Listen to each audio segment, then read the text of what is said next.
Hello, happy stampers. This is Kate with Kate's Paper Creations, here to share a combo card with you today.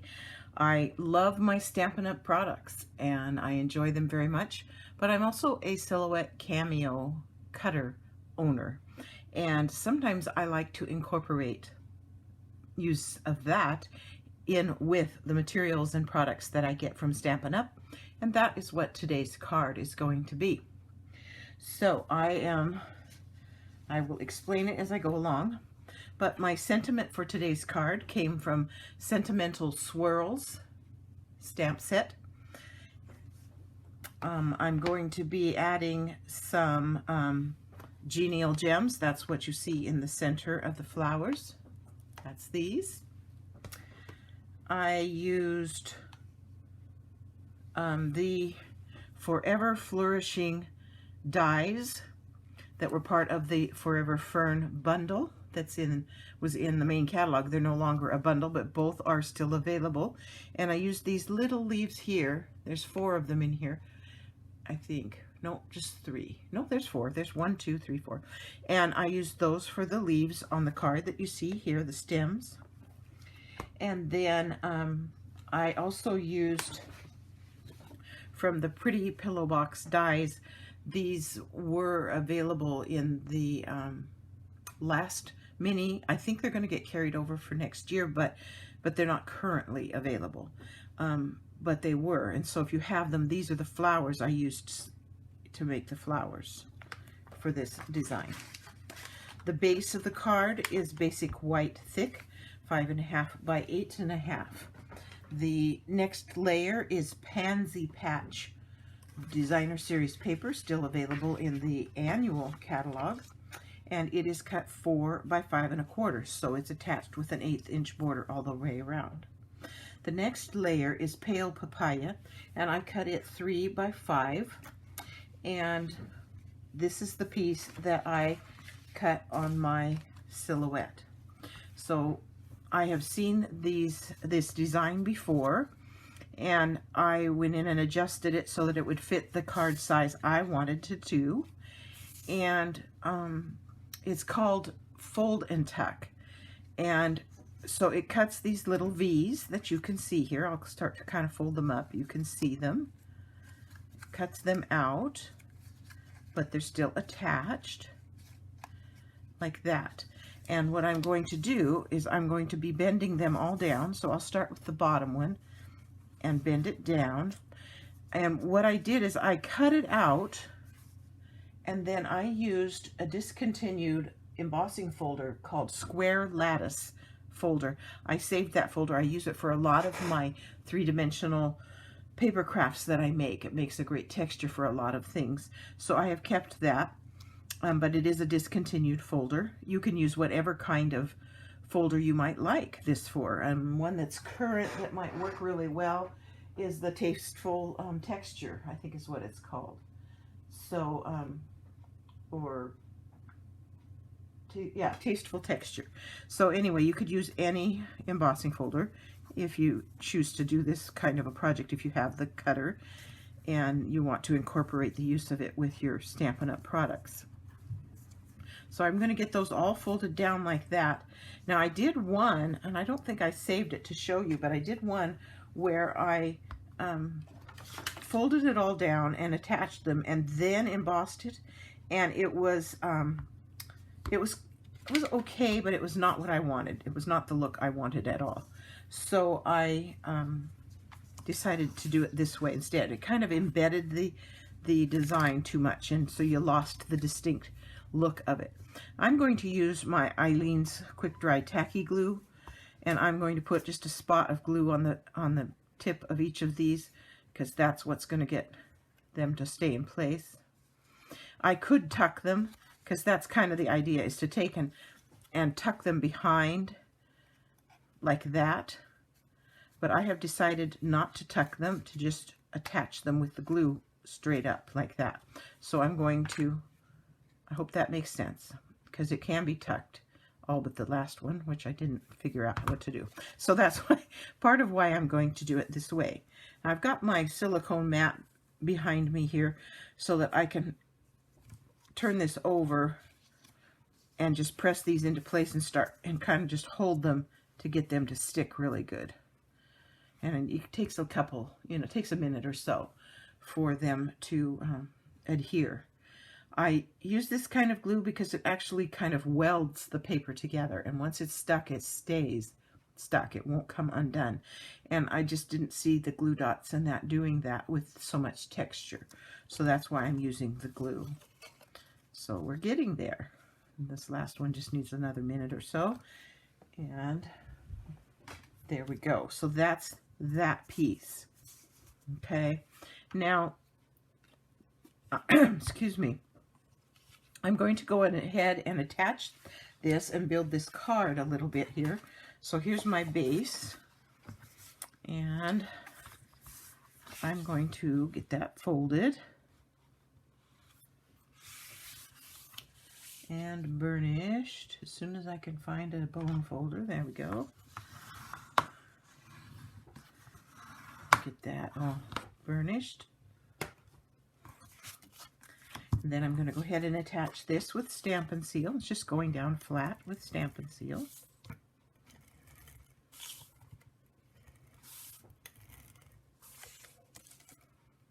Like that. And I've got some things, stay tuned, because I've got some things. I know this seems like a very simple card, and you might just not even be interested because of the fact that it's got some silhouette cutting in it. That you might not be able to do, but you could use it as a guide for an idea of your own. And there are some tricks coming here that I think will apply to no matter what you're going to be doing. So hang in there with me as we complete this card. Oops, when it's textured, this tape has a tendency to want to pick up the paper and not leave the tape. That's a little bit frustrating to me. I'm going to bring in my other Tombow for this because it won't do that. This other tape is so strong, and sometimes it's just not. Now this is cut to leave just about 1/8 of an inch border, maybe a little bit more, all the way around. It changes size a little bit when you emboss. And so I'm just going to make it fit just like that. So there's that piece. Then I have the hello, which is going to go on with dimensionals, which are in my drawer. Let me get out a couple of those. Doesn't need a bunch, just a couple, like that. Oops, out of the way. And I can go ahead and put that on. It's not going to hurt a thing to have it be on there now, just like that. And then here are my pieces, and I did these with glue dots. And for these flowers, because the centers are so tiny, I just took the glue dot and literally just rolled it up into a little ball in my fingers. So I end up with this little tiny ball. I think you can see it. It looks almost like a little pearl there on my finger. And then I can stick it to the very center of the flower and put the flower on wherever I want it. Just like that. And we can put the flowers on. And then we can come back and do leaves. So there's that little tiny ball. Let's put this one up here. Kind of follow the same pattern. Of course, you could add as many or as few flowers as you'd like. I'm just doing 4 of them today.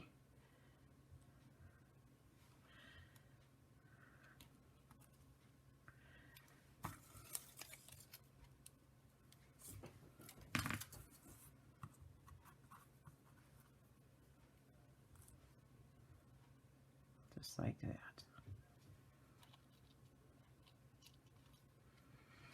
And then the same thing with the leaves. I just, or the stems, I should call them stems, because that's what they are. I just put a piece of glue dot on the back side of the stem, and then you can just tuck it in, up underneath, whatever, like that.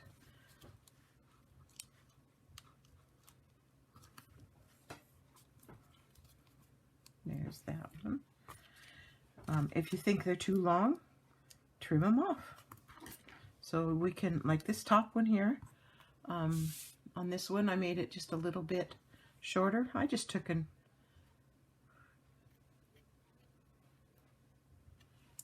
off a little bit, made it shorter. Put my little bit of glue dot behind there, kind of balled it up so it wouldn't stick out too much. And then I'm just going to tuck it in there and press it into place. See, this one, it's okay. And then we can get another one. And this one I'm going to tuck in without a flower. I'm just going to tuck it up underneath one of these things and just let it lay in here like that. Got two more.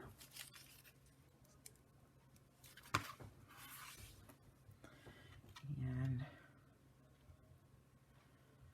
get my piece on there. This one's going to get tucked up underneath this flower. I'm going to lift it up just a little bit, help it out. There we go. There's that one. And one more to put somewhere.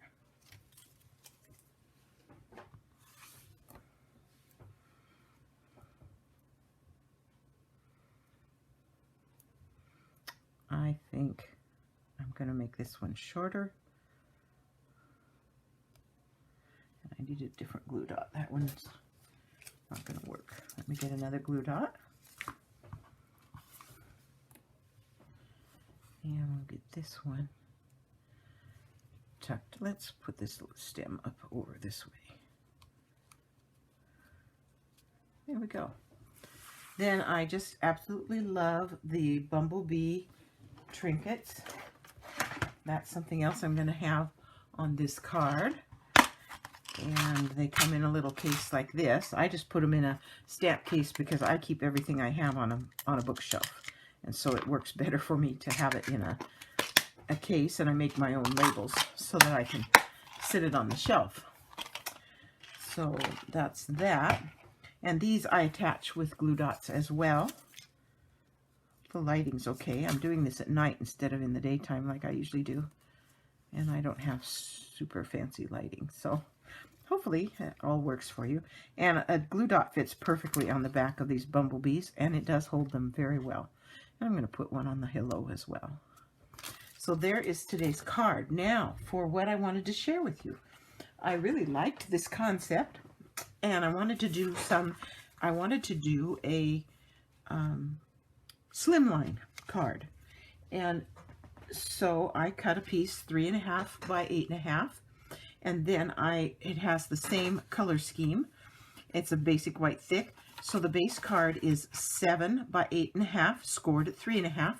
So it'll make a 3.5 by 8.5 card. I'll get my cheat sheet out here.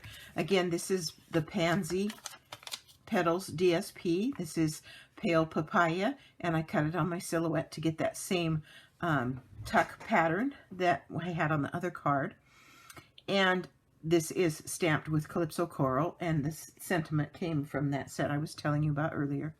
These came from the Expressions in Ink ephemera pack, and it's just loaded with beautiful gold foil accents. And so I just pulled out 4 of them and tucked them in and put my hello over that, and it came out just beautiful. Now, why I'm bringing that up is because once you have that, we do have envelopes now that are available. I'm not sure. Let me see. Where are those? I don't have them available right now. Let me look and see. Hold on. Oh, here they are. Hold on. Let me grab one, because I'm not sure what size card these are made to fit. So let's test it and see. Ah, yes, the 3.5 by 8.5 will fit in the envelopes that are available from Stampin' Up! In the new catalog. So, and they have 3 different colors, and the inside design, isn't that pretty? So you have envelopes already. But if you wanted to make your own, which is a great way to use up your designer series papers. So I cut this from the Pansy Petals papers. When you do make one of your own, you'll want to be mindful of the design and how it lays out when you're cutting it. And you have to put a white label on where the address is going to go. But other than that, it's mails with regular postage. I've not had any trouble with them, other than watching out for thickness and weight. Now, what I have done, just as a little heads up, I have created a paper that I have put in my blog under this. In the right-hand column, there's a place called Pages. And under there is a paper on slimline cards. And it tells you what they are, what sizes you can make them. It gives a diagram here of how to lay out a template for a standard 3.5 by 8.5, whether you're cutting it in portrait mode or landscape mode. It's got how to layer them and what sizes to cut the layers. And then it has a section here on how to make the envelopes for them. And so if you choose to do your own, it's really easy to do. And what I have done, here's some more samples of how it's cut. So then it also has the picture of once you have your basic envelope size cut out, it shows you in here where to score, where to cut, where to trim, and where to put your adhesive. So I have that all laid out for you in that paper, which you can find on my blog. And down here at the bottom, no matter what size you try to make your, or want to make your slimline, they can be mini slimlines. They can be like 2.5 by 6.5, I think. And they can still be mailed, but then you have to have an envelope for them. So this has a, basically it's like a formula that you can use to make an envelope for any size card you make for the slimline design. So what you do is you take the finished size of your card. This one is 3.5 by 8.5. Then you take the 3.5 and you add 4.75, 4 3/4 inches to the width. This is for your DSP piece. And you add 2 1/4 to the length. Then you will have this rectangle piece, the size you need it to be. Then it doesn't matter what card you're making, you're going to just score it then at 2 inches lengthwise. So it shows you here with these dotted lines, you're going to score it at 2 inches. And from the left edge, then you can flip it around and score it at 2 1/2 from the other side. Then you're going to turn it to portrait mode like this and score it at 1/2 inch and 1.5 inches. Then you've got these 4 red spots. Those will get cut away. And then you trim the flap, the small flap, and you use the triple punch. Can you see that okay? The triple punch. There, it's a little bit better. Anyway, and you round the corners. So like this, they have a nice round corner, and that's the opening flap. And then it shows you where you put some adhesive. You're going to put adhesive down this side, the wider, because one side is narrow and one side is wider. And you're going to put this adhesive on the wider side and then overlap it. And then you're going to put adhesive on the flap at the bottom and lift it up. So here's the flap lifted up. And then for the opening, if you're going to be using the card later or selling those cards, you obviously don't want to seal it at this point. So then the double-sided tape is your best option, is to put some double-sided tape on there. Then the second layer can be peeled off when you get ready to seal it. So that's something I just wanted to make you aware of. I'm trying to offer more things on my blog. I hope you'll go check it out. I hope that when you're there, you'll consider subscribing to my blog. I would love to have you join me there. I'm going to be adding more of this kind of thing as I go along. It takes a lot of time to put together something like this, and so I haven't done much of it, but I've decided that I really want to offer those who follow me a nice variety of tips and tricks and things like that. Now I'm also going to be making, and you'll get to see it if I can find my sneak preview. Here it is. You'll be seeing a video coming where I'm going to be using the butterflies and flowers layering dies, and we're going to be making this card. So stay tuned. That's coming up in a day or two. Thanks for stopping by. I hope you had a good time today.